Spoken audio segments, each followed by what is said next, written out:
Sitä sai ostaakin, se ei maksanut kuin jonkun markan kaksi. Semmoista reikäleipää, missä ei välttämättä ollut sitä reikää. Joo. Ja sika hyvää oli, ja sitten oli oikeasti iso pussi. Niin se oli maasta suurin piirtein olisiko 1,5 metriä korkea pussi. Joo.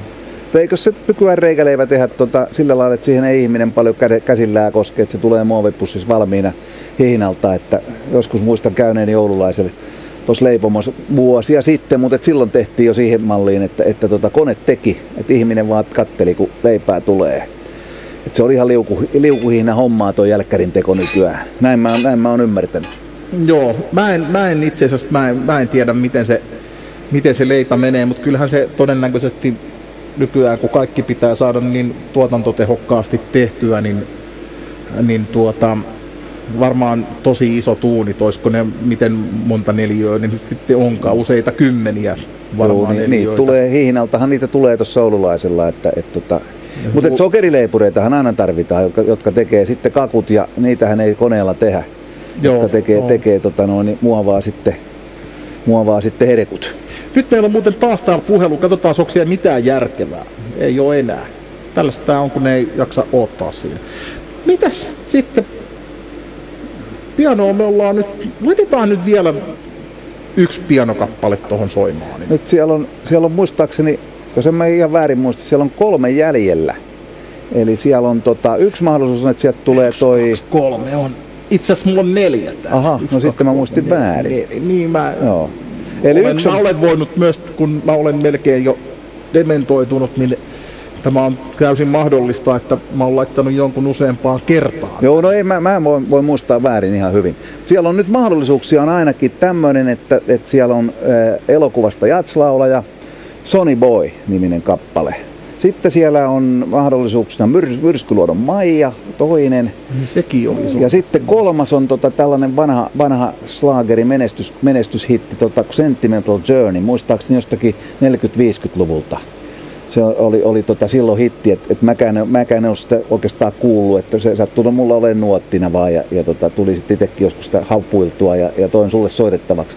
Ja sitten siellä on joku isäukon, mun edesmenneen isäukon joku nuotti. Mä en muista sen kappaleen nimeä, että joku näistä sieltä tulee seuraavana. Mikähän tulee? Mites onko sulla niitä nuotteja vielä? Hittolainen, kun olisin oikeasti muistanut, että olisit ottanut mukaan. Mulla olisi ollut tuossa skannerit, kun olisi laittanut vaan tohon ja skannannut. Ai, sulla on skanneri, en mä tiennyt sitä. Mulla on tossa. Todennäköisesti on muuten Roskiksesta haettu toi Lexmarkki, mutta... No, eihän se pääse toimii. Se toimii hienosti. Siinä ei vain toimi tulostus, mutta mä käytän sitä vaan skannerina tossa. Joo. Nyt meillä on joku soittaa. Otetaan nyt yksi puhelu tosta sisään. No. Kukas siellä soittaa?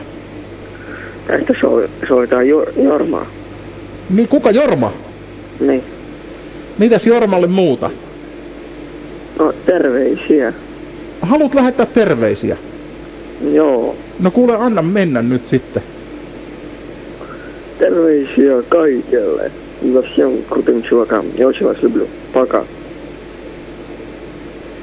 Mä en kyllä ihan saanut selvää, mutta terveisiä Kaidelle ja loppuosa oli jotain.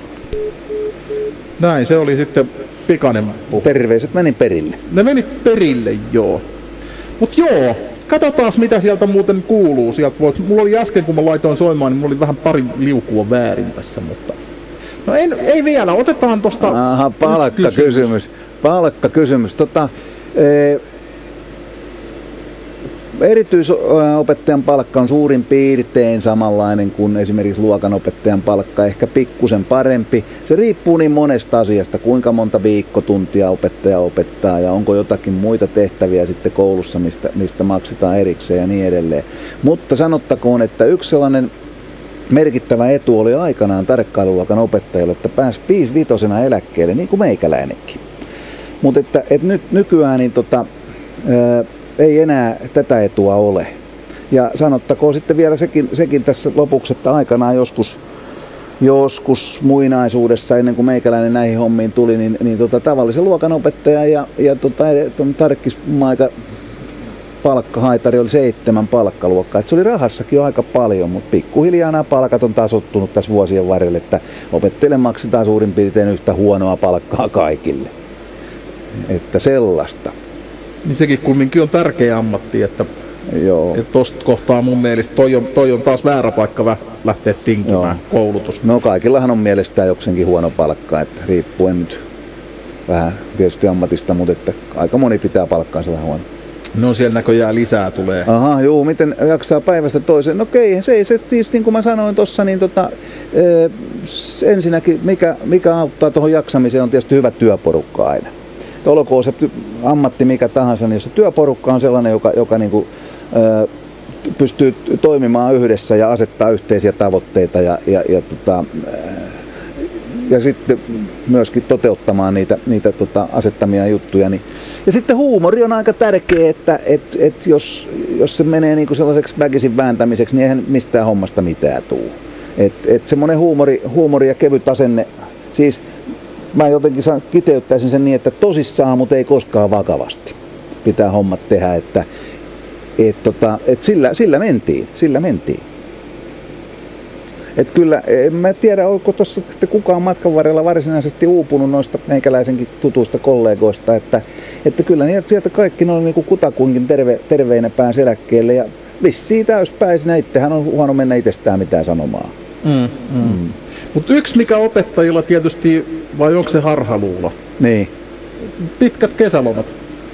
Juu. Itse muistan, nyt mä luen kyllä täältä yhden irkkipätkän.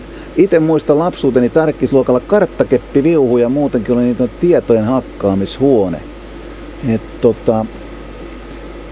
Toi kuulostaa kyllä vähän vieraalta, mutta joo. Kuulostaa vieraalta, että kyllä mä lähdin niinku siitä, että jos joutuu lasta lyömään, olkoon sitten oma lapsi tai vieras lapsi, niin kyllä sitten pitää niin kuin mennä peilin eteen ja noista kouluhommista siirtyä muihin hommiin, että se lyöminen ja tällainen niin se oli kyllä semmoinen asia, mitä ei kyllä mun silmiini sattunut, että semmoista olisi. Sitten täällä on tällainenkin, että kysymys ilmeisesti, vaikka kysymyksen tapainen, että onko ADHD. Niin näitä nimityksiä, titteleitähän on keksitty, että sehän oli jossakin vaiheessa kova titteli, mikä se on nyt unohtunutkin jo, otas nyt, että tämä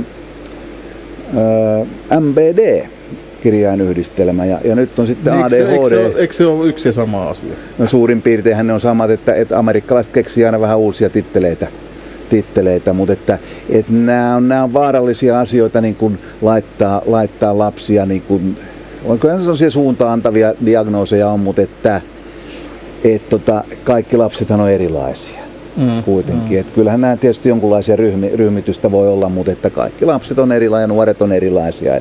Että ei ole kahta samanlaista. Itse mä kyllä muistan oikeasti, mä muistan varsin hyvin sen kun Tarkkikselta, se oli muuten kanssa näin jälkikäteen ajateltuna, niin